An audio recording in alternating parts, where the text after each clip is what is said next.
बहुत समय पहले कश्मीर के जंगल में टुनटुनी चिड़िया अपनी दो बेटियों के साथ रहती थी। वो साहूकार के घर में काम करके अपनी बेटियों का पेट पालती थी।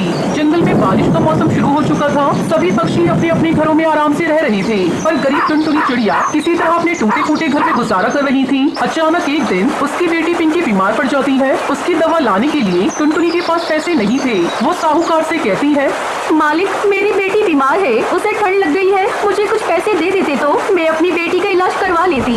देख टुनटुनी, मैं तुझे काम के बदले पैसे देता हूँ। तेरी बेटी बीमार है, इसमें मैं क्या कर सकता हूँ? तेरे जैसे और कई नौकर मेरे घर पर काम करते हैं। सभी को अगर मैं पैसे देने लगा तो मैं भी कंगाल हो जाऊँ। पिछले साल की तूफानी बारिश की वजह से मेरा पति मर गया, लेकिन अब मैं अपनी बेटी को मरता नहीं देख सकती। मुझ पर दया करिए।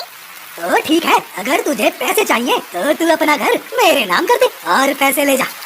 मालिक, अगर मैं अपना घर आपको दे दूंगी तो मैं अपनी बेटियों को लेकर इस ठंड में कहाँ जाऊंगी? तो फिर मैं तुझे पैसे नहीं दे सकता, तू कहीं और जाकर पैसे मांग। ठीक है मालिक, मैं अपना घर आपके नाम कर देती हूँ। मेरी बेटी की जान मेरे लिए घर से ज्यादा कीमती है। टुनटुनी अपना घर साहूकार के नाम करके उससे पैसे ले लेती है और अपनी बेटी पिंकी का इलाज करवाती है। 2 दिन बाद ही साहूकार टुनटुनी के घर पर कब्जा कर लेता है। माँ, इस बारिश में हम कहाँ रहेंगे? वैसे भी पिंकी अभी तक पूरी तरह से ठीक नहीं हुई है। तुमने अपना घर बेचकर ठीक नहीं किया माँ। क्या करती? अपना घर बेचने के सिवा मेरे पास और कोई दूसरा रास्ता नहीं था। माँ देखो ना, पिंकी ठंड से कपकपा रही है। जल्दी चलो। हे भगवान, हमें इस मुसीबत से जल्दी निकाल। कोई तो आसरा दे हमें। बस बेटा, थोड़ा हौसला रख, हमें अभी कोई रहने का ठिकाना मिल जाएगा। टुनटुनी अपनी बेटी पिंकी और भूरी के साथ नए घर की तलाश करने लगती है। अचानक भूरी को नारियल का ढेर दिखता है। माँ, वो वहाँ नारियल का ढेर पड़ा है, हम नारियल से अपना घर बनाते हैं। हाँ बेटा, यही ठीक रहेगा। टुनटुनी अपनी बेटी भूरी के साथ मिलकर नारियल का घर बनाती है। माँ, अब तुम्हें उस लालची साहूकार के घर काम करने की कोई जरूरत नहीं, हम अपना व्यापार करेंगे। लेकिन हमारे पास तो पैसे है ही नहीं, फिर व्यापार कैसे करेंगे? यहाँ पर इतने सारे नारियल पड़े हैं माँ, हम इसी नारियल से बर्फी बनाकर बेचेंगे। आपको तो बहुत अच्छी बर्फी बनानी आती है। टुनटुनी को अपनी बेटी का सुझाव बहुत अच्छा लगा। अगले दिन से वो नारियल की बर्फी बनाकर बेचने लगती है। कई पक्षी उसकी दुकान से नारियल की बर्फी खरीदते हैं। देखा ना, अपनी नारियल की बर्फी कितनी अच्छी तरह से दिख रही है। सभी पक्षी को बहुत पसंद आ रही है। हाँ बेटा, ये सब तेरे कारण ही संभव हुआ है। इस तरह टुनटुनी चिड़िया बारिश के मौसम में नारियल की बर्फी बेचकर खुशी खुशी अपनी बेटियों के साथ नारियल के घर में रहने लगती है।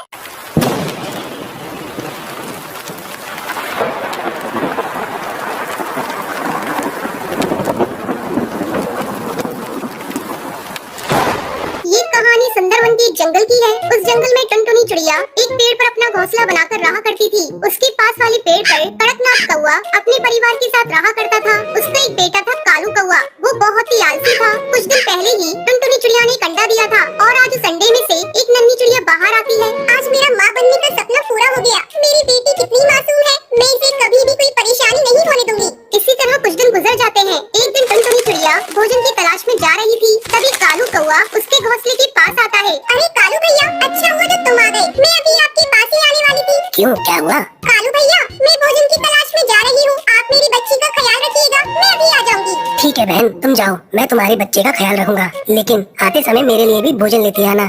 हाँ हाँ कालू भैया, आप चिंता मत करिए, मैं जरूर लेती आऊंगी आपका भी भोजन। इतना कहकर टुनटुनी चिड़िया भोजन की तलाश में चली जाती है। कालू कौवा चिड़िया की बेटी की देखभाल करने लगता है। थोड़ी देर बाद जब टुनटुनी भोजन लेकर आती है,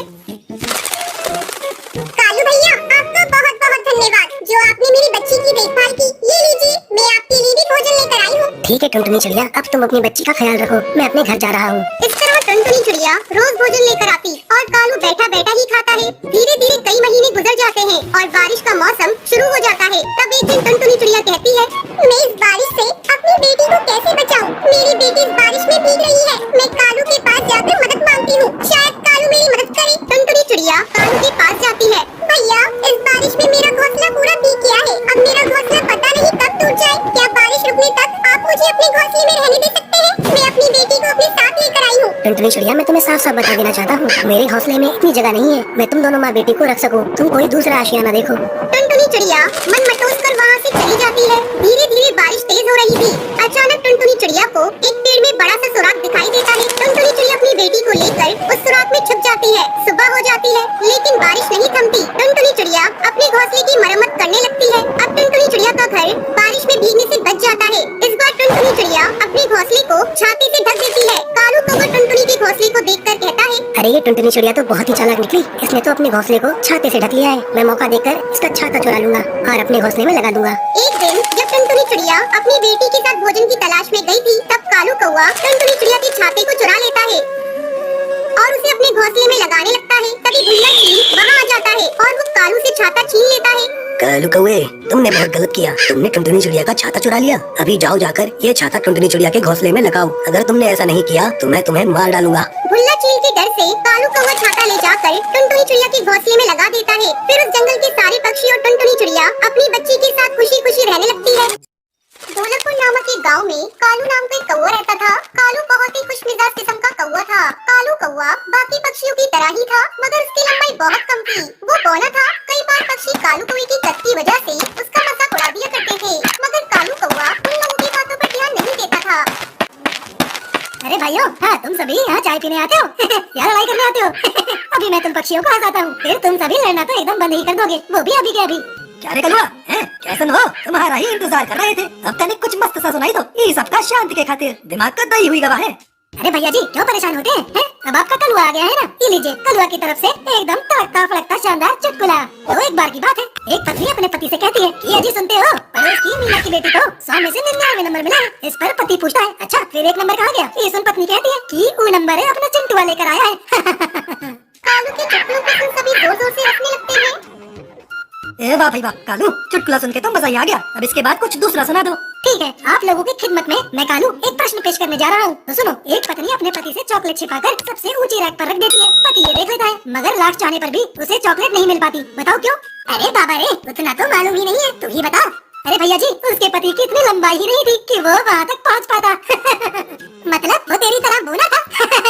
ये सुनकर कालू को वो बहुत दुखी हो जाता है। सभी उसका मजाक उड़ाने लगते हैं और जोर जोर से हंसने लगते हैं। अच्छा ठीक है, अब हम चलते हैं। क्या रे कालू, तू भी ना जैसा खुद है वैसा प्रश्न करता है। कालू कौवा उदास होकर अपने घर आ जाता है। मैं हमेशा गांव वालों के मजाक को मजाक में ही लेता हूँ, मगर ये सभी हर वक्त मेरे कद का मजाक बना देते हैं। खैर छोड़ो, इन सब बातों पर ध्यान देने से अच्छा है मैं कोई और काम कर लेता हूँ। कालू कौवा चाहे कितना भी गांव वालों के साथ घुल मिलकर रहता, मगर सभी एक मौका नहीं छोड़ते थे उसके कद का मजाक उड़ाने में। गांव वालों के ऐसे व्यवहार के कारण अब कालू कौवा उनसे कटा कटा रहने लगा। इन लोगों के साथ अच्छा रहकर कोई फायदा नहीं है। अब मैं इनको सबक सिखा कर रहूंगा। फिर कालू कौवा सभी पक्षियों के घर चोरी करने की सोचता है। आधी रात में मुंह पर काला कपड़ा बांधकर कालू कौवा चोरी करने निकलता है। जब सभी गांव वाले मेरा मजाक उड़ाने से पहले नहीं सोचते, तो मैं क्यों उनके घर पर चोरी करने से पहले सोचूं? शांति से जाता हूँ और चोरी करके आता हूँ।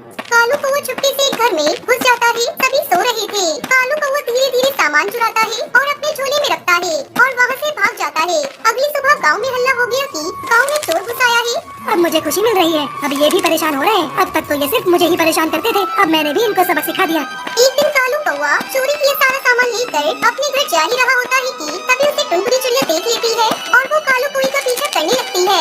कालू कौवा हड़बड़ाहट में दरवाजा जल्दी से बंद कर देता है। अगली सुबह भी टुनटुनी चिड़िया कालू को सुबह सुबह सामान लेकर हड़बड़ी में आती देखती है। ऐसा कई दिनों तक होता है, तब जाकर टुनटुनी चिड़िया को कालू पर शक होना शुरू हुआ। ये हर रोज कुछ सामान लेकर हड़बड़ी में आता है और हर रोज गाँव में भी चोरी हो रही है। कुछ न कुछ तो गड़बड़ जरूर है। आधी रात में कालू घर से बाहर आया। टुनटुनी चिड़िया भी उसका पीछा करने लगी। कालू कौवे घर में गया और सामान चोरी किया। तभी टुनटुनी चिड़िया ने उसे पकड़ लिया। छोड़ दो मुझे, देखो मुझसे मत उलझो, नहीं तो अच्छा नहीं होगा। शोर सुनकर सभी पक्षी इकट्ठा हुए। सरपंच भी आ गए। देखिए सरपंच जी, मेरा शक सही था, कालू कौवा ही गाँव में चोरी कर रहा था। टुनटुनी चिड़िया कालू कौवे के मुंह से काला कपड़ा हटा देती है। कालू कौवे को देख सभी हैरान रह जाते हैं। तुम तो बहुत अच्छे कौवे थे, मुझे तुमसे ये उम्मीद नहीं थी। हाँ सरपंच जी, आपने बिल्कुल सही कहा, मैं बहुत अच्छा कौवा था, मगर इन गांव वालों ने मुझे बहुत बुरा कौवा बनने पर मजबूर कर दिया। मैं मानता हूँ मेरा कद छोटा है, मैं बोला दिखता हूँ, मगर इसमें मेरी क्या गलती? सभी गांव वाले एक मौका नहीं छोड़ते थे मेरा मजाक उड़ाने का। मैं तो हमेशा इन्हें हंसाता था, इनकी मदद करता था, मगर ये तो हमेशा मेरे कद का मजाक उड़ाने में लगे रहते थे। मगर तुमने चोरी क्यों की? सरपंच जी, मैंने इन सभी से बदला लेने के लिए चोरी करना शुरू किया था। जितना इन लोगों ने मुझे परेशान किया था, उतना ही मैं भी इन्हें परेशान करना चाहता था। सरपंच जी, आप इसकी बातें क्या सुन रहे हैं? तुरंत इसे कड़ी से कड़ी सजा दीजिए। चुप हो जाइए आप सभी। आज आप लोगों की वजह से एक अच्छे पक्षी को बुरा बनना पड़ा और आप पक्षी चाहते हैं कि मैं इसे कड़ी से कड़ी सजा दूं। अगर इसका कद छोटा है, ये बोना है, तो इसमें इसकी क्या गलती? कालू, तुम भी आज से चोरी करना छोड़ दो और कोई भी तुम्हारा मजाक उड़ाए तो मुझे बताना। इस तरह सभी गांव के पक्षी कालू का मजाक उड़ाना छोड़ देते हैं।